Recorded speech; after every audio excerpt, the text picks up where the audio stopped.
What's up, guys? Time for season 3, isn't it? Well, we've been putting this off as long as we can, so we are going to try to get through another season. We're going to do a few things a little different. So what I'm hoping to do is include a bunch of technical videos, which we tried to do on Tech Tuesday, little short 5-minute snippets, but yeah, last year we ran out of stuff to talk about, to be honest, and yeah, we started scrambling for content. And so what we'd like to do is start doing more education and more technical articles that get converted into video form. So we're going to start with this one. What is B-stock? And yeah, I just realized I can't write worth a crap, so hopefully I can give a speech better than I can write. But I get this question every day because we love B-stock.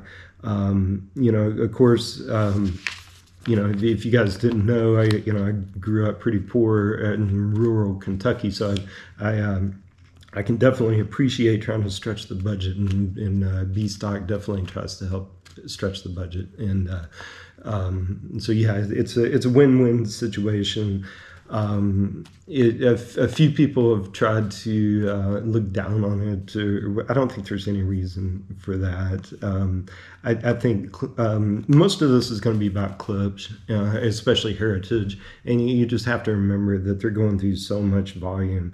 And just because somebody gets on a forum and sees B-stock posted regularly, hopefully that doesn't give the wrong impression. I don't view it that way, but I've got a couple of comments like that, and I think it's a little weird personally, because if you look at the rate that they're creating B-stock, it's just very, very low, very low single digit, and maybe 2%, if that, and it's always minor. They're perfectionists. Okay, so Eclipse goes over everything. I'm pretty sure they use a UV light. If anything is wrong whatsoever, they market as B-stock. The only thing that is a little aggravating is that there's several different kind of B-stocks, in which I'm going to teach you about here, and they all go into the same pile.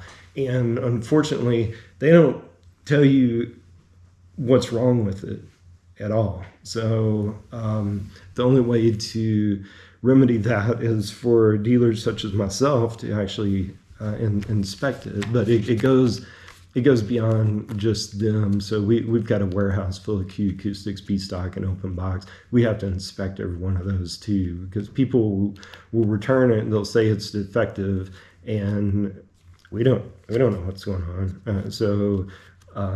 Did they leave a foam plug out? I mean, is there a scratch on it? I mean, is there is it a subwoofer and the wire's missing? Is the amp blown? I have no idea, no clue. And so, we have to open up every single box, which is, it's been hundreds, but we do it. And so we don't like surprises, and we like to keep customers happy more than anything. I don't think it's intellectually honest to just sweep this under the rug and send people whatever and hope they don't notice. Or what? It's just something I don't agree with. So anyways, on to it. So generally speaking, most manufacturers nowadays are actually making stuff overseas, and they're shipping it over here. So most of this video towards the end is going to be about heritage, but clips, Q Acoustics, it doesn't matter who it is. If you're making speakers in mass quantities, it's usually coming from China or one of those other Asian countries. That's a long boat ride over. Sometimes they're on the water for months, and stuff gets banged up. Some stuff gets shish kebab. Some boxes get destroyed to the point where it's just literally no good anymore. They have to throw it out and they have to rebox it. Usually speaking, at least, the amps or the speakers or whatever are in perfectly good condition, and it's just the box looks like crap. And they, especially with the storefront and retail, you can't send beat up boxes to Best Buy and want them to put it up on your shelf for the world to see, and it looks like 10 kinds of hell. That's not reality. Nobody wants that at all. So, stuff like that, they're going to put it in the B stockpile, and they're going to, contact a dealer such as myself to try to see if we can sell it under the radar through a different outlet. And it's a win-win situation. They don't have to throw it away. They still get some revenue. People get a deal. I get a little bit of profit. It's all good. So if non-heritage, that's actually the most common box damage imported goods. The other is returns in general.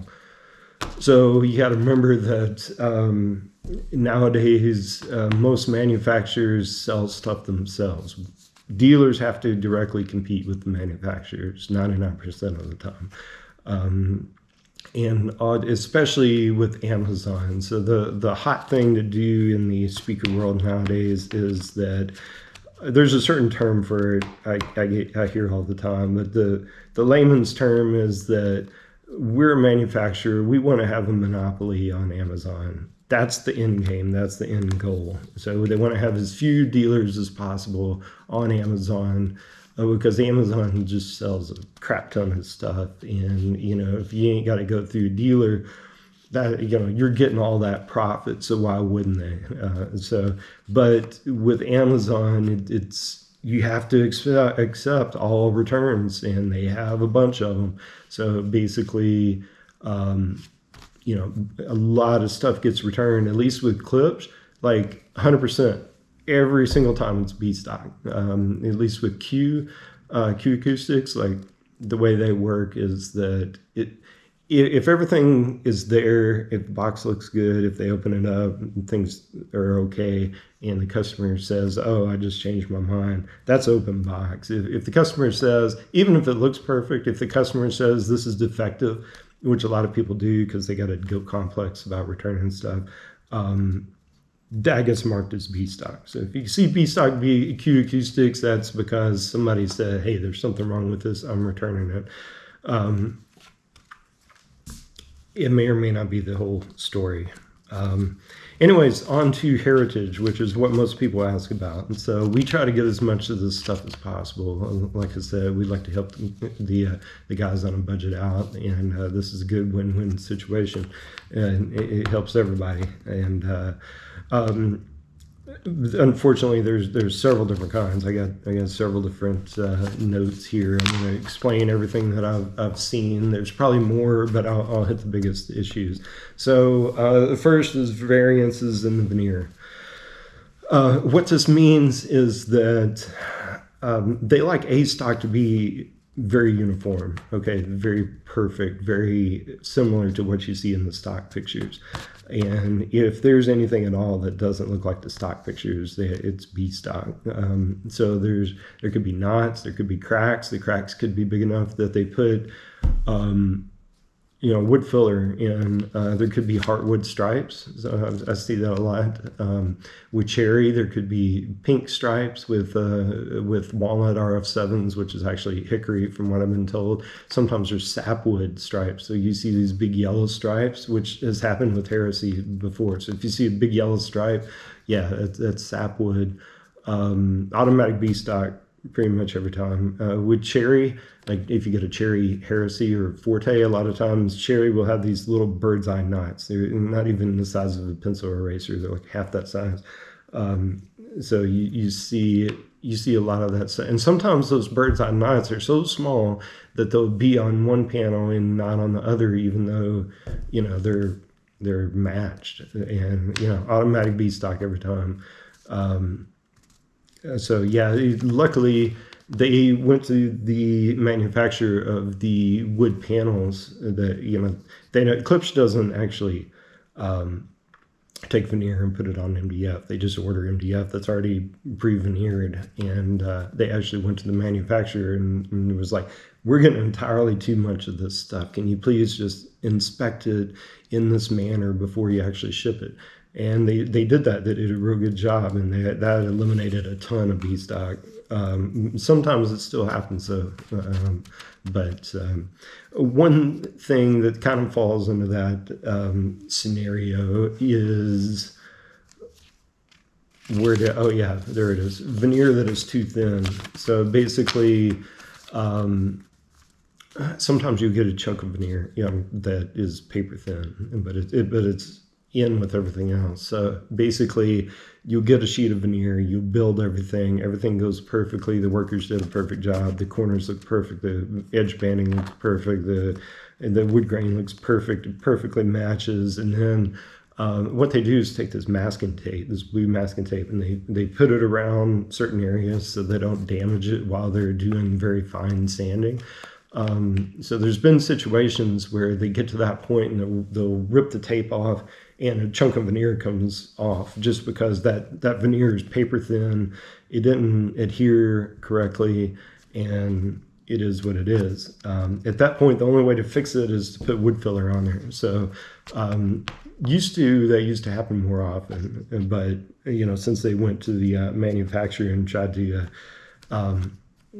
head that off at the pass, so to speak, there's very little of it nowadays. But that used to be pretty common. The other style of B stock is man-made blemishes, and so basically one good example is when Karen Joy retired from clips. She actually, she retired. She got a replacement to come in, and she was very good at sanding. She did it for a very long time. That takes a very light touch. It's hard to you can't just hand a random person a sander and expect them to be able to make $13,000 speakers. So, I'm not picking on anybody because they were brand new, but it still happened, and it's a good example. So basically, this person didn't apply a uniform pressure to I feel like Mr. Miyagi. Wax on, wax off, sand the floor. Anyways, as she was going around those circles, she was putting more pressure on the top of the stroke. So for more pressure, more pressure, more pressure as she went around. So I guess she didn't realize it at the time, but after she was done and they put the finish on there, you could actually see these rainbows where she was sanding, and that just had to be marked as B. There's no fixing that, and that had to be marked as B stock. Sometimes one thing that's very hard to do with heritage speakers is the edge banding, so especially the corners. And I didn't really appreciate it until I took a tour and I saw how they did it. But it's all by hand. You got to have a very light touch. It's just tiny little movements. And they put that edge banding on by hand, and sometimes it just doesn't work out right. And that's probably the edges are probably the biggest issue with man-made stuff. Just because it's so hard, it just is. But yeah, that man-made blemishes they could have dropped it, and somebody could have unboxed it and scooted it across the floor and messed up the riser, any number of things. So they do still have shipping damage, unfortunately. So these speakers, the only way to ship them is freight, really. And they've actually got like 10 different freight lines. They're literally going all over the U.S. And the biggest issue is stuff falling on the speakers. So you think about a short, chunky La Scala here, and somebody ships something that's very tall here. Idiot trucker slams on the brakes. What's going to happen? This thing's going to fall on the La Scalas, and it's of no fault of anybody except for the other customer who didn't, may not have strapped things down properly, or the trucker may have slammed on the brakes at the last minute. Who knows? But slamming into that edge is a huge issue.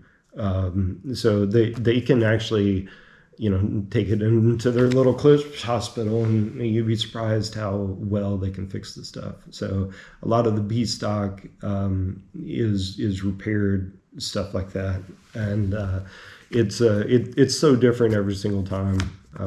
It's hard to say exactly what's normal, but I would say that top panel is it happens pretty often. So speakers that do not match. So I would say this is the biggest risk that you run nowadays. I don't know exactly what percentage, but it happens pretty often. So there's a reason that heritage is serial number match. So, 0003 matches with 0004. If it's not book matched or whatever the term is, that doesn't really mean anything. So like RF7s, it just goes into a pile. It doesn't really matter what you get. With heritage, though, especially walnut's the biggest issue. Each pair of speakers looks different. Okay, a walnut has all these kind of swirls and stuff. So you get one that's got some stripes and some swirls. Well, the other one needs to look just like that. Okay, or else it looks stupid. So mismatched. A lot of B stock will be there's either one or two things. Either the panels didn't match perfectly, where it's kind of kind of the same idea, or they're just singles and they're just totally different. And so you might have one that looks perfectly uniform. You might have one that looks 10 times as crazy. You might have one that's got a lot of swirls, and the other one might have some stripes. You don't know. And these guys are just sending these things out, and you don't know if it's mismatched. You don't know if it's damaged. You don't know anything. So, but yeah, speakers that don't match, that's a big risk.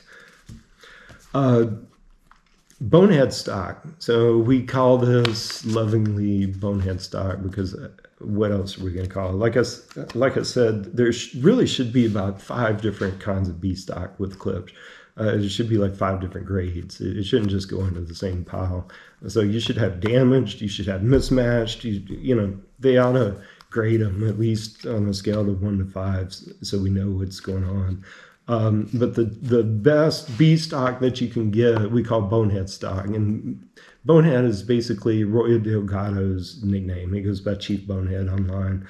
And we just say that B stands for Bonehead. And what this means is it's beautiful speakers, perfect in every way, but it's actually really cool. And if you appreciate wood grain at all, you will like this stuff. The only problem is you don't know what you're getting. If you get a pile of 20 heresies, unless you just unbox every single one of them, you don't know which one of those, if any, are of this style. So I caution you greatly that this is not normal. You can go on eBay right now, and I found a really cool pair. I think I got them priced for like $37.95, which is, normal heresies $3,200 and $31.98. So yeah, I was hoping somebody would fall in love with them. I did sell a pair for $3,500. So capitalism does work, folks.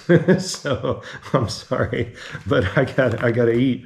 But yeah, this stuff, it's usually gorgeous. The problem is that it has to be very uniform. So just think about some lady from New York falling in love with what's on the website, the stock pictures, and she orders a pair of Fortes or whatever, and she unboxes them.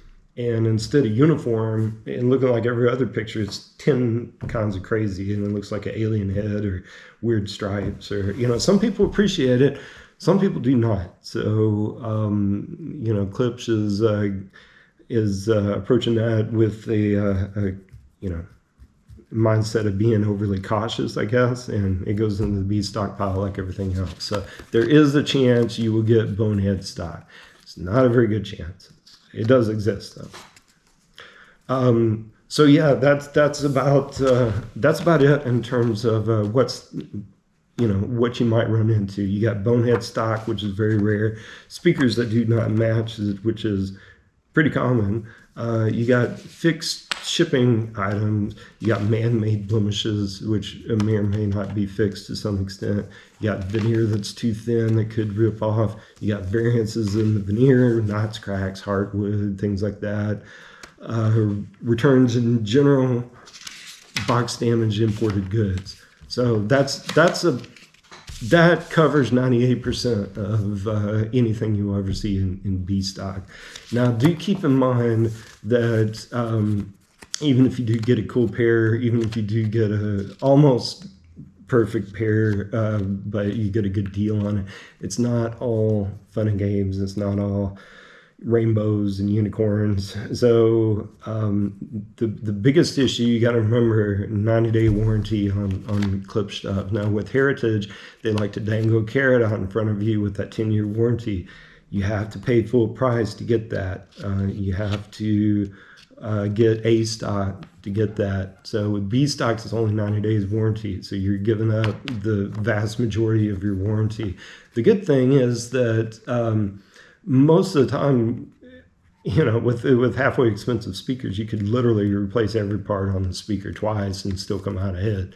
So unless the cabinet screws up, it's usually not an issue. But just keep in mind, because that is a big issue for a lot of people. So if that is important to you, just try to save up and get some A stock, and so you don't have to worry about it. We did have a few upset customers, but we try to get every single ad of ours says 90-day warranty. We try to educate people because we're required to. Other people try to sweep it under the rug, but if you don't believe me, yeah, just do a search on it. All B stock open box items with clips, 90-day warranty. It just is what it is. It's not through me, so take it up with them. So I always tell people, like, you know, why would you want to take a discount on stuff but still want to have the same liability in terms of a legal warranty? You know, and why would you encourage people to buy B stock when you're in the business of selling A stock? Just really makes no sense. So you can't really blame them for cutting back on it. But yeah, we've been selling the B stock for quite a while. We'd like to think we're good at it. Other dealers are not so good at it. I mean, they can move some stuff, but I've seen some shady stuff from not just one, but 5 or 6 different dealers over the years. My favorite is one guy tried to get a razor blade and cut the B stock label off. So if you have a red label, it's B stock. At least on clips, it's about that big. Well, either the top or the bottom, I forget, it specifically says B stock, and that's separate from the serial number. Well, he would just take a razor blade and cut it off, and I don't know. It's shady but amusing at the same time. I don't know what the point of that is. I think it's amusing to me because guys who have new A stock have tried to sell it as B stock, and then guys who have B stock try to sell it as A stock. I'm like, what? Just pick a side, man, or do both or something and give people. I don't know. It's just weird. It's weird. So yeah, lying about the warranty, I would be cautious about that. 90 days, that's just how it is. There's no reason to try to sweep that under the rug, in my opinion. If that's important to somebody, push them to buy A stock. There's no reason to sweep that under the rug, and then potentially there'd be a big surprise. The other thing is, taking the general shape of everything and just kind of sweeping it under the rug. So a lot of people have said, oh, it's just the box is scuffed. Okay, nothing is marked as B stock because the box is scuffed. That's bull hockey, and it just doesn't exist, especially with clips. They're made in hope. They have brand new boxes. If the box doesn't look good, they're going to get another box. It makes zero sense that, oh, this box is a little scuffed, we're going to mark this down 25%. No. But yeah, like I said earlier, some people have had B stock and they try to sell it as new. Or my favorite trick was, they actually have B stock and they advertise B stock, but then when you buy it, they just send out new.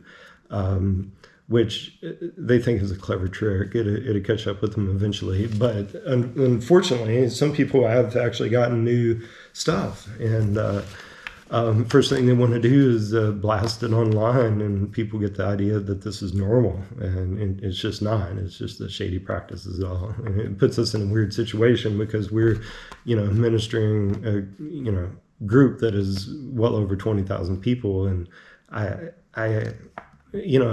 you're damned if you do, you're damned if you don't. If I take a heavy hand, I look like a idiot. If I don't, I look like an idiot to other people. So I was like, what do you do? But yeah, the biggest thing going on with B stock right now that I do not agree with, and I don't care who knows it, is the lack of inspection. So we just went through the list. That's not a complete comprehensive list, but that does get 98% of it. And the problem is that when you're buying B stock, unless you're buying from a dealer such as ourselves that will literally unbox and go over every single panel in every speaker and document it and tell you exactly what's going on, you have no idea what you're getting. You don't know if it's a weird color. You don't know if it's totally mismatched. You don't know if it's damaged and fixed. You don't know if there's a big quarter-size chunk of wood filler. You don't know if one's got a big ugly knot on the front right in the middle that's going to drive you crazy because it's not matched on the other side. You don't know if there's a big crack in the corners. You don't know if there's a big dent because somebody dropped it. You don't know. And to just advertise B stock as, oh, this is, I have hundreds of items and all of them are just scuff box, or the veneer is slightly different color, or not even saying anything and make it look like A stock. That's not being upfront with your customers. So if you buy B stock from us, unless you're just in a hurry and some extenuating circumstance and we're not. And even then I try to avoid it.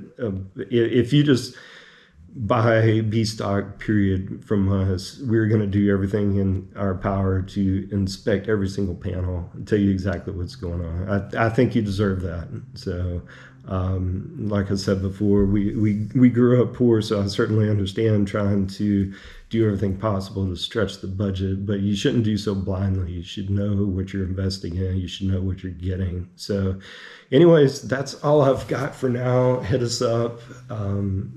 We've got a ton of this stuff that we like to get as much of it as possible.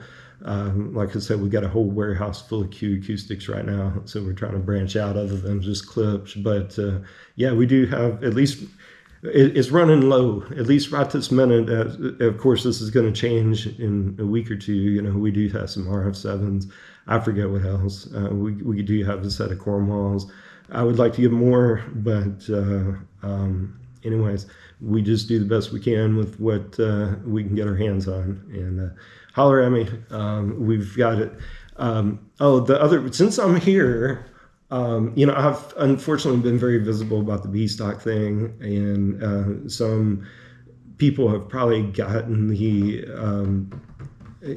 impression that we only do B stock. That is far from the case. B stock is a very small portion of our business, and I would actually prefer to sell you A stock, but it's just easier to meet certain budget restraints when you have B stock. It's easier to close the deal. So we're going to try to get as much as possible, but the vast majority of our business is A stock. That's what I would prefer to send you. So if at all possible, save up. You get that 10-year warranty. You got a peace of mind. Nothing has ever been messed with it. But don't have any delusions. If something is marked as B stock, something's wrong with it. If it's not wrong with it now, it was, and it's been fixed. But that's the whole point of it. Something somewhere is screwed up, and it's less than perfect or whatever. So just keep that in mind, and I'm totally upfront about that. Anyways, holler at me. Hopefully I'll see you in a week or two. We're going to try to have some more technical talks and take some technical articles, convert them into video form, things like that. So I will talk to you soon. And if you have a video idea, I would love to hear it. So just send us some ideas in the comments. Just say, hey, I want to see this video. We kind of run out of ideas after a couple of years. So, and it's harder than you think. Anyways, I'm Cory. Talk to you later. Bye.